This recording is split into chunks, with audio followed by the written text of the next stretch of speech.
Bismillahirrahmanirrahim. Assalamualaikum warahmatullahi wabarakatuh. Kembali jumpa bersama saya Uten Suteni dalam program Speak Up. Bicaralah. Nah, hari ini kebetulan saya kedatangan tamu istimewa nih. Dari jauh sekali. Beliau orang Papua, namanya Pak Matius Murib. Selamat datang Pak Matius. Ya, terima kasih. Sehat? Sehat. Waduh, ini kapan dari Papua? Udah seminggu di sini. Seminggu ya? Ya. Bukannya kemarin sempat kita ketemu itu berapa bulan yang lalu? Ada sebulan yang lalu? Iya, sempat kembali, balik lagi. Karena hal-hal yang diurus oleh Pak Ham di sana itu semuanya berpusat di Jakarta, jadi harus bolak-balik. Apa yang sedang dikerjakan di Jakarta nih? Ada apa nih Papua? Lebih rame terus di Papua nih. Oh iya, Papua selalu rame.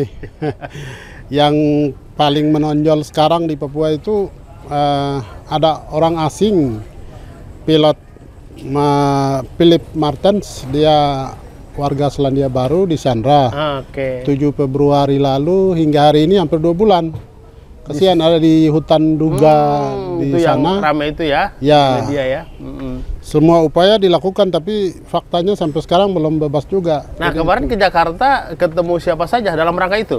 Betul, dalam rangka itu kita mengajak pemerintah pusat, karena pemerintah daerah sudah berinisiatif, sudah bekerja maksimal, tapi ternyata belum juga bebas, sehingga kita minta dukungan pemerintah pusat. Siapa aja kemarin yang ditemui? Sempat ketemu Menko Polhukam, Pak Luhut Binsar Panjaitan, Menko Maritim dan Investasi, dan ada diskusi beberapa jenderal dan aktivis mahasiswa untuk memikirkan langkah-langkah yang terbaik untuk pembebasan Sandra itu. Luar biasa ya.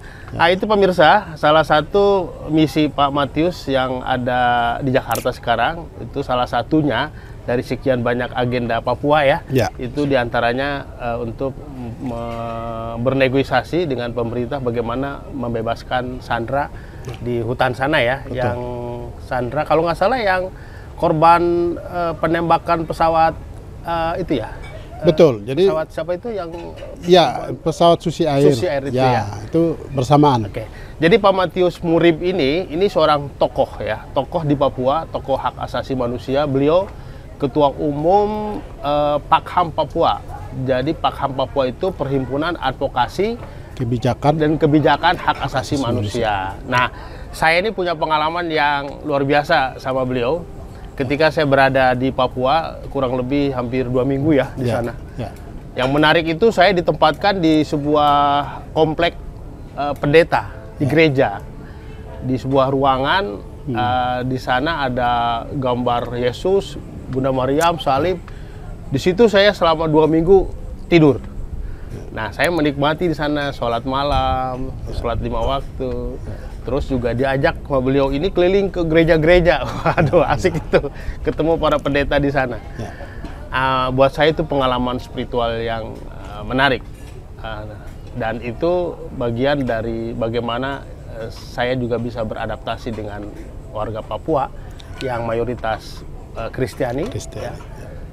Dan teguh memegang adat. Salah satu pengalaman yang menarik lagi dan penghormatan orang Papua terhadap para pendatang termasuk saya, itu setiap tamu yang datang itu disambut dengan bakar batu. Bakar batu. Nah, bakar batu itu satu kebiasaan atau adat di Papua untuk menyambut tamu dengan makan-makan yang makanannya dimasak lewat pembakaran batu. Biasanya ada sayuran, ada babi. Nah, karena saya yang datang seorang Muslim, maka ada 2 lubang. Ada lubang babi, lubang sayuran, dan lubang ayam. Terima kasih Pak Murib sudah menjamu saya waktu itu di situ. Siap. Itu memang kalau ditanya ada makanan yang paling enak, terbaik di Papua, khususnya untuk pegunungan, pasti bakar batu. Tidak ada yang lebih dari itu. Nah, itu saja yang bisa kami sajikan kepada siapapun, para tamu yang datang. Dan bagi kami itu sudah tradisi kami. Kembali ke agenda Pak Matius itu yang menurut saya sangat penting ya, dan sangat humanis sekali kalau Pakham di bawah pimpinan Pak Matius hari ini berinisiatif mau bernegosiasi dengan pemerintah dalam rangka pembebasan Sandra itu. Sejauh mana respon pemerintah? Iya, respon pemerintah cukup baik. Pemerintah atensi dan pemerintah berharap supaya Sandra itu secepatnya dibebaskan. Nah, hanya fakta dan kondisi real di sana tidak memungkinkan. Faktor alam, cuaca, terus kelompok yang Sandra ini kan bersenjata. Oke. Nah, sehingga itu ada di pegunungan mana sih? Di daerah Kabupaten Duga, Provinsi Pegunungan sekarang. Ya. Di sana memang rumit sehingga kan catatannya dari publik berharap pembebasan itu perlu, tapi tidak boleh ada korban. Oke. Sementara fakta di lapangan itu kan dia dijaga siang malam oleh kelompok sipil bersenjata. Enggak, yang menyandra itu siapa? Kelompok mana itu? Itu kelompok Egyanus Kogoya. Oke. Dia mengklaim diri TPN OPM, itu kan organisasi Papua Merdeka. Oke. Dia menyandra si pilot ini. Motifnya politik. Dia bilang, saya akan bebas kalau merdeka, kan gitu. Wah, repot juga. Repot juga. Iya, tapi itu klaimnya sampai saat ini. Saya katakan kepada pemerintah pusat, ke Menko Polhukam, bahwa oke lah, kita dengar videonya jadi viral, dia tuntutannya begitu, tapi jangan karena tuntutannya merdeka langsung pemerintah berhenti, jangan. Iya. Itu bisa dinegosiasi, bisa dibicarakan. Sekarang udah berapa lama di Sandra itu? Dari 7 Februari 2023 sampai sekarang udah April, hampir 2 bulan lebih. 2 bulan ya. Oke. Jadi langkah-langkah pemerintah kira-kira apa ke depannya? Iya, saya dengarnya ada rencana bentuk tim negosiasi. Dan tim negosiasi itu diberi waktu yang cukup untuk bernegosiasi sama penyandra ini. Kalau penyandra ini mau, ya Sandra harus segera dibebaskan gitu. Jadi komunikasi di sini menjadi amat sangat penting. Jadi pihak negosiator atau pemerintah harus bisa berkomunikasi dengan Egyanus. Dan menurut saya itu bukan sesuatu yang sulit. Akses informasi telepon juga bisa, atau ketemu langsung juga bisa. Yang penting ada niat baik dari dua pihak untuk berkomunikasi, bertemu, itu udah bisa. Nah, posisi Pak Matius di dalam proses upaya pembebasan ini apa? Ya, atau dalam pribadi ataupun sebagai ketua Pakham? Ya, sebagai organisasi Pakham, kita kan organisasi yang 7 tahun lalu kita dirikan dengan visi mengadvokasi hak asasi manusia. Si pilot yang di Sandra itu menjadi korban dan hak asasi dia menjadi terabaikan, hilang. Hak untuk hidup, berkeluarga dan aktivitas dia kan sudah 2 bulan. Nah, kita advokasi haknya dia. Apalagi Sandra itu bukan orang Indonesia, dia orang asing. Dan karena itu Pakham tertarik untuk mengkampanyekan, mendorong semua pihak, penyandra maupun pemerintah untuk secepatnya menolong pilot itu dipulangkan ke negaranya. Terus gini, kan Papua ini nggak pernah berhenti ya dari gejolak politik ya. Yang beberapa kelompok OPM itu ya. Seberapa kuat sebetulnya itu? Kok begitu susah negara ya, pemerintah menyelesaikan masalah di sana itu? Ya, itu juga jadi pertanyaan kita bersama. Tapi kalau menurut saya itu negara gagal memberikan pendidikan. Ya, termasuk Egyanus. Itu Egyanus sejak lahir sampai besar dia berpikirnya ya begitu, melawan melulu. Karena memang sejauh yang saya tahu di kampungnya itu tidak ada pendidikan, negara tidak hadir dalam bentuk pendidikan. Egyanus itu udah generasi keberapa itu di OPM itu? Ini sudah generasi ke-3 atau 4 gitu. Dia melanjutkan orang tuanya melanjutkan dulu perjuangan ayahnya. Ayahnya Yudas Kogoya. 96 lalu ada Sandra. Nah, terus ini anaknya. Jadi dia ikut ayahnya masa kecil. Oh, bapaknya Sandra orang, dia juga ikutan Sandra kan gitu. Oh, bapaknya nembak-nembak, dia juga ikutan nembak-nembak. Hanya itu yang bisa dia lakukan, itu yang dia tahu gitu. Nah, makanya pertanyaan saya tadi, seberapa kuat mereka itu di sana sehingga kesannya kok militer dan pihak pemerintah sulit sekali mengatasi OPM di sana. Ya, kalau dari sisi jumlah sih pasti sedikit. Oke.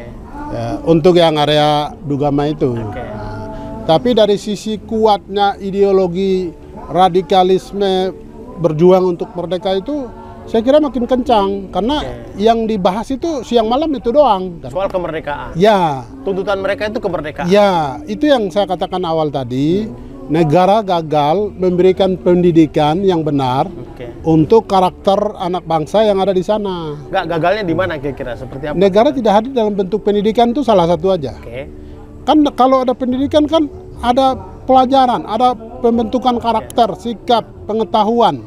Gitu. Kan nggak ada. Yang Kan ada ya itu. ada dinas pendidikan, ada lembaga institusi pendidikan yang Tapi secara keseluruhan di Papua, khususnya di pegunungan itu, sejak tahun 2000 ke sini itu pendidikannya nggak jalan. Nggak jalan. nggak jalan maksudnya? Ada gedung, tapi para guru semua itu gejolak Papua Merdeka itu kan tahun 2000 tuh meningkat sekali. Oke. Jadi mereka semua pulang ke kota, nggak balik lagi. Dengan kata lain, Pak Mantus ingin mengatakan negara lebih banyak pendekatan politik ya? Pendekatan politik, keamanan, ya. Tapi pendidikannya lemah sekali, bahkan tidak itu ada. dia. Ya. Lebih dominan ke pendekatan politik Betul. dan keamanan. Padahal pendidikan yang penting. Iya, iya, Tapi iya. itu diabaikan Oke, oke. sampai sekarang. Iya, Nah, menghasilkan Egyanus-Egyanus yang karakternya berontak. iya.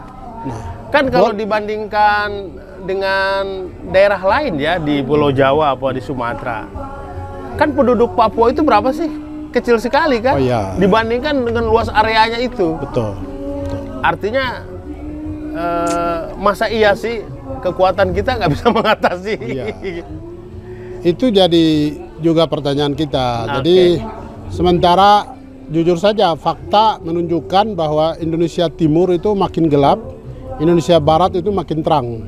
Nah, Artinya kebijakan nasional Kak, kita sebentar, itu, bukannya sejak Pak Jokowi ini memimpin, bagian timur itu termasuk Papua itu sudah mulai dibenahi dari sisi infrastruktur maupun dari sisi ekonomi. Harusnya kan itu sejalan dengan meredanya gerakan-gerakan anti pemerintah. Ya, saya sudah katakan dari awal, yang paling penting harus diurus itu pendidikan, membangun karakter manusianya. Maksudnya yang sekarang infrastruktur aja, Infrastruktur iya, ada jalan, ada jembatan, tapi pendidikan kurang. tapi pendidikan membangun manusianya kan kurang amat, kurang sekali. Kurang sekali ya. Ya. Sehingga melahirkan generasi seperti Egyanus. Misalnya gini, dulu bensin itu kan mahal banget, Ya, sampai 100.000 kan, semen juga gitu kan. ya. Sekarang era Pak Jokowi kan sudah selesai itu. Artinya harga bensin sudah sama dengan harga yang di Jawa. Lalu juga semen juga begitu dan juga komoditi lain. Apa itu nggak berpengaruh terhadap kesadaran, membangun kesadaran baru di masyarakat Papua untuk tidak memberontak? Iya, sudah saya bilang tadi, yang kita mau bangun kesadaran itu di mana? Wadahnya, pendidikannya nggak jalan. Mau ngajar di mana? Di Pendidikan, jalan-jalan. ya. Nggak bisa. Jadi bangunan jembatan infrastruktur itu harus diimbangi dengan membangun karakter manusianya, pendidikannya. Itu harus diutamakan. Karena yang nikmati fasilitas kan manusia. Manusianya diajar, disiapkan. Iya. Akhirnya masuk informasi atau nilai-nilai Ya. lain lewat pendidikan yang lain, Ya. apa lewat gereja, lewat luar negeri gitu ya, masuk ke pikiran orang anak-anak muda Papua ya. Oh, itu pasti. Sudah pasti, Karena ya. untuk era sekarang kan sudah sangat terbuka. Terbuka. Jadi tidak ada yang bisa ditutupin. Oke. Jadi informasi apa saja itu jadi konsumsi publik sana. Tidak hanya Papua, di Indonesia lain juga. Dan itu kan berbahaya sekali kalau tidak diarahkan, tidak diatur oleh sistem pendidikan yang baik dan benar, membangun karakter anak muda di sana, ya yang jadinya seperti sekarang. Gitu. Dan saya khawatir ada Egyanus-Egyanus berikut lebih ramai lagi. Nanti negara kewalahan. Di mana letak masalahnya? Salahnya di mana sehingga pendidikan di sana tidak menjadi prioritas ya? Padahal di sana kan juga ada gubernur, ada bupati, gitu kan? Juga ada militer, ada polisi dan ada dinas-dinas yang terkait. Ya, itu sejak seperti yang saya bilang dari tahun 2000 ke sini itu ada pengaruh politik Papua Merdeka, itu gerakannya cukup kencang, kuat. Jadi hampir semua aktivitas lumpuh, pendidikan guru-guru dari daerah-daerah pulang ke kota atau pulang keluar itu nggak balik lagi. Dan saya dengar kenapa sekolah tidak jalan? Ya merdeka dulu, Papua merdeka dulu, baru jalankan pendidikannya. Jadi itu hanya sebuah alasan, tapi situasi itu cukup kuat mempengaruhi dedikasi daripada seorang pendidik untuk betah mengajar gitu. Ya, artinya gini, seperti yang sering diomongin pemerintah ya, dan juga kemarin kita sama-sama ketemu Pak Luhut itu, kan Pak Luhut bilang, kita sudah cukup kok memberikan dana yang luar biasa lewat Otsus. Itu berapa triliun itu kan? Hampir 1.000 triliun lebih gitu ya, 10.000 kalau nggak salah ya, 10.000 triliun ya, yang diberikan Papua dengan penduduk yang relatif kecil, tapi perkembangannya sampai sekarang tidak seperti kalau Otsus itu kebijakan amat sangat politis dan tidak diikuti dengan sistem peraturan teknis yang lebih jelas, sehingga jadinya ngawur, jadinya bias gitu. Jadi uang Otsus yang begitu banyak kemana aja tuh? Iya itu tadi, karena tidak ada petunjuk yang jelas, ya jadinya suka-suka. Saya pernah dibawa oleh Pak Matius itu ke istana, Gedung Negara. Ya. Waduh indah sekali. Tapi begitu saya turun ke bawah ke kantor Pemdanya, wah punten, sorry, agak kumuh banget gitu. Ini sangat tidak belen. Di situ saya sudah punya kesimpulan, ini para elit-elit di Papua juga punya masalah ini. Harusnya kan para elit Papua juga bertanggung jawab terhadap kondisi Papua. Bukan istananya digedein, fasilitas publiknya malah agak kurang terurus. Betul. Gimana itu? Betul, itu benar. Memang fakta demikian. Jadi dari era Otsus itu kan pemimpin politik di sana, gubernur, wali kota, sama bupati kan semua orang asli sana. Nah, hanya sayangnya mereka tidak bertanggung jawab penuh untuk memastikan pendidikan, kesehatan, dan pelayanan publik itu tidak maksimal. Rata-rata mereka itu lebih mengurusin kepentingan dirinya, kelompoknya, partainya, itu lebih banyak itu daripada ngurusin rakyatnya gitu. Nah, peranan universitas kan ada Universitas Cendrawasih yang besar di sana. Uncen ya. Unsen. Ya, saya pernah diundang Pak Matius bicara di sana ya. Betul. Waktu itu. Itu kan harusnya sudah bisa menjadi motivator yang bisa diandalkan untuk membangun mindset baru anak-anak muda Papua. Tapi nyatanya ketika saya bicara di sana, anak-anak muda Papua itu sangat sangat galak-galak sekali untuk tetap merdeka itu.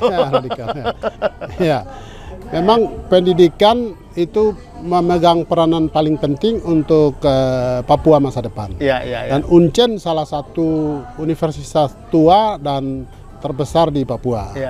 Nah, kualitasnya harus bagus dan dia harus mempersiapkan generasi-generasi Papua yang betul mentalnya, pengetahuannya, karakternya harus benar di bawah kerangka hukum negara kita, yang Kesatuan saat Republik ini Indonesia, belum. Gitu. Saat ini seperti yang kita lihat gitu loh. Artinya dia menghasilkan banyak mahasiswa yang seperti Pak Utan katakan tadi, mereka kok bukannya menjadi anak bangsa yang tunduk dan taat pada konstitusi negara kita gitu. Tapi kan mereka berontak gitu loh. Satu lagi institusi yang saya soroti waktu itu, saya sengaja keliling ke banyak kampung, ke gereja-gereja di sana. Satu kampung itu hampir rata-rata ada 3 gereja di sana, 5 atau 3-5 gereja. Artinya tempat masyarakat atau anak-anak muda Papua berdedikasi di situ kan banyak. Apa pengaruh gereja dong kalau begitu banyak terhadap membangun kesadaran baru? Ya, mental, rohani, intelektual, karakter itu kan dibangun di sana. Kalau wadah pertama itu adat. Nah, atau kalau orang di sana bilang rumah adat, para adat atau honai gitu. Kelompok kedua itu gereja, agama. Itu 2 tempat pertama yang mempersiapkan generasi Papua. Nah, itu memang menjadi introspeksi pihak adat dan agama, dalam hal ini gereja. Mereka harusnya introspeksi diri. Pelayanan mereka sejauh mana melahirkan generasi-generasi. Nah, waktu itu saya kan pernah protes beberapa pendeta waktu itu ya. Ketika saya ikut di gereja itu dan mendengar khotbah pendeta atau pastor di gereja tersebut, saya mendengar hampir rata isinya itu. Ya. Tuhan belum turun, kita akan masuk surga. Tapi tidak menyinggung bagaimana membangun Papua. Sehingga setelah mereka beribadah di gereja, tetap mereka ada yang mabok, ada yang jalan-jalan. Tidak kemudian menumbuhkan sikap hidup baru gitu. Makanya saya waktu itu bilang kepada para pendeta, jangan bilang Tuhan belum turun, tapi katakan Tuhan sudah ada di dalam diri kita, dan tugas kita adalah mengimplementasikan sifat-sifat Tuhan di bumi Papua yang menurut saya sangat surga ini. Ya, Gitu loh. ya, setuju banget. Jadi saya juga sampaikan 3 tahun terakhir ini, wujudkan kerajaan Allah di bumi seperti di surga. Nah. Jadi kita jangan bayangkan surga yang kita sendiri tidak tahu apa benar. Tapi yang penting, yang konkret sekarang, mari kita wujudkan kerajaan surga itu dalam kehidupan hari-hari.